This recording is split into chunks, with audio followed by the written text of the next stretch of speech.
Maybe this feels familiar. You see a woman you want, and instantly your chest tightens. You start overthinking. What should you say? How do you act? You replay imaginary conversations in your head, but when you're actually in front of her, you freeze. Or worse, you try too hard. You chase, you over-explain, you pour effort into proving yourself, and then she looks at you with that polite smile, the kind that says, "I'm not interested." And deep down it stings. If this is you, you're not alone. Every man has felt that silent rejection, that moment where it seems no matter what you do, she just doesn't see you the way you want her to. You ask yourself, why do some guys seem to effortlessly attract women while I'm invisible? Why does she give her attention to the man who barely tries, but not to me when I'm giving my all?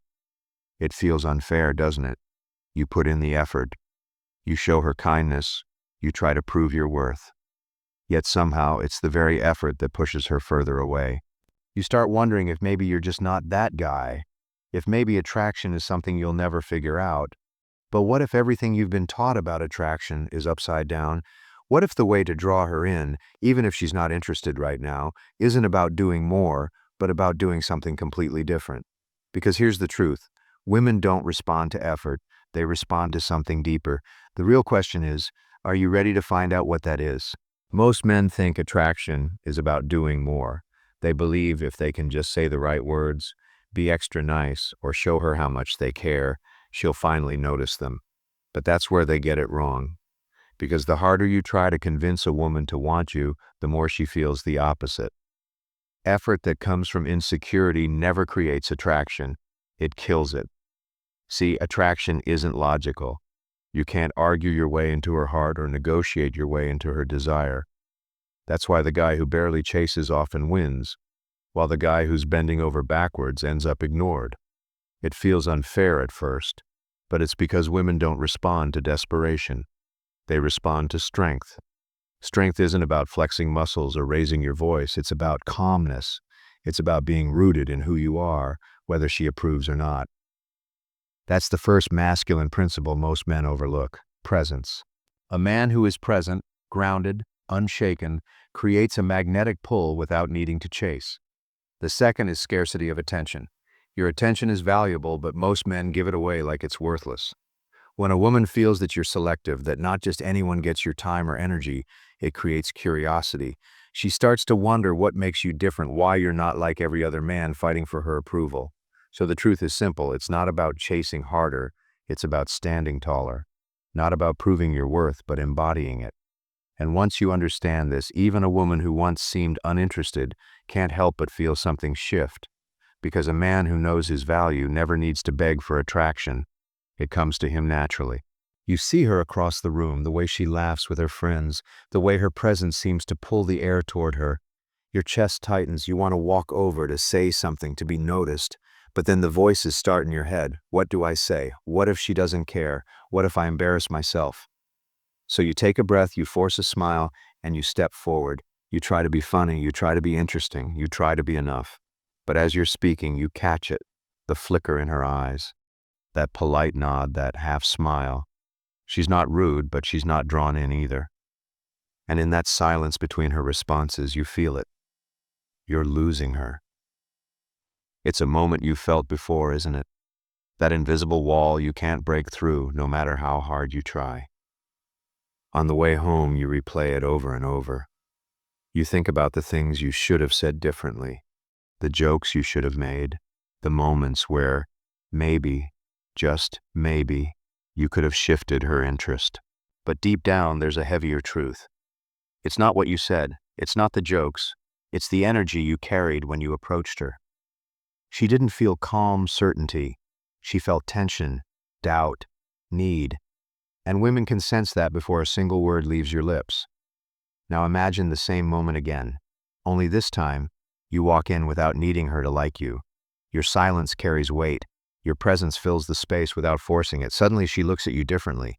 Not because of what you said, but because of who you were. That's the shift that changes everything. One of the biggest lies men believe is that attraction can be earned by doing more. You think if you're funnier, nicer, more available, she'll suddenly see your value. But here's the truth. The harder you try to convince her, the harder she convinces herself she's not interested. Attraction doesn't grow from effort, it grows from energy. Another false belief is that rejection means you're not good enough. You replay her lack of interest as proof that something is wrong with you. But rejection isn't a statement about your worth, it's feedback about your presence. She didn't reject you. She rejected the version of you that didn't believe in himself. When you show up fully grounded, women feel it instantly. And then there's the belief that words can win her over, that the perfect text, the right line, or some clever strategy will unlock her desire. But attraction isn't logical, it's emotional. Women don't fall for explanations, they fall for experiences. She didn't ghost you, you disappeared from yourself. If you're disconnected from your own strength, no words can hide that. The truth is, attracting a woman isn't about fixing, chasing, or convincing, it's about shifting. Shifting from seeking her approval to living in your own authority. From trying to impress her to letting her be impressed by your calm, grounded presence. When you understand this, even a woman who once seemed out of reach will start to notice something different in you. Because she isn't drawn to what you do for her, she's drawn to who you are without her. The 1% headman doesn't play the same game most men do. He's not chasing, convincing, or performing. He understands something deeper. That attraction isn't created by pressure, it's created by presence. This is what he understands. A woman doesn't want a man who's desperate to be chosen. She wants a man who has already chosen himself.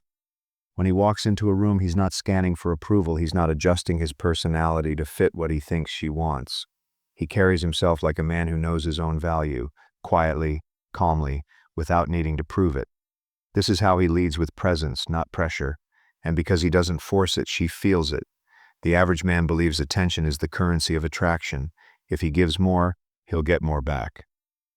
The headman sees it differently. He treats his attention as sacred. He knows that not everyone gets access to his energy, and that's what makes it powerful. His scarcity is not a trick. It's a reflection of self-respect. This is the mindset shift. Most men chase women to fill the emptiness inside them, while the 1% headman attracts women because he's already full. He doesn't need her to validate him, and that's why she feels safe giving him her respect. He doesn't explain himself endlessly. He doesn't react emotionally when things don't go his way. He simply stays rooted, like a mountain that doesn't move when the wind blows. And when a man lives like this, something magnetic happens. Even a woman who once wasn't interested starts to sense a shift, not because he begged for her attention, but because he finally stepped into his own. That's the difference. The 1% headman doesn't chase attraction, he becomes it. There comes a moment when you're tired of the endless chase, tired of watching her eyes drift past you, tired of trying to prove your value in words she doesn't even hear. You sit there quiet, feeling the weight of all the times you bent yourself just to be noticed. And then, something shifts. It's not anger, it's not defeat, it's clarity. You realize you've been living as though her attention was the prize, as though her approval was the finish line. But in that silence, you remember something you had forgotten. You were already whole before she ever entered the picture. You look back at all the moments you gave too much, spoke too quickly, leaned too far in, and you see it now. The problem wasn't that you weren't enough, it was that you forgot you already were. You lost yourself in trying to be seen, when the truth is a man who sees himself is impossible to ignore. And in that realization, your chest loosens. The tension falls away. You no longer feel the need to convince, to chase, to beg. You stand differently. You breathe differently. Your silence carries strength, not fear. For the first time, you understand that attraction doesn't begin with her, it begins with you. And when you stop waiting for someone else to tell you your worth, you finally become the kind of man she can't help but notice. Because the moment you come back to yourself, the world starts to follow. You thought the answer was in the right words, the perfect moves, the extra effort. But now you see, it was never about chasing her, it was about reclaiming you. A woman doesn't fall for a man because he convinces her, she falls because she feels his strength, his calm, his certainty. The moment you stop trying to be chosen and start choosing yourself, everything changes. Because the truth is, the man who no longer needs her attention is the one she can't stop giving it to.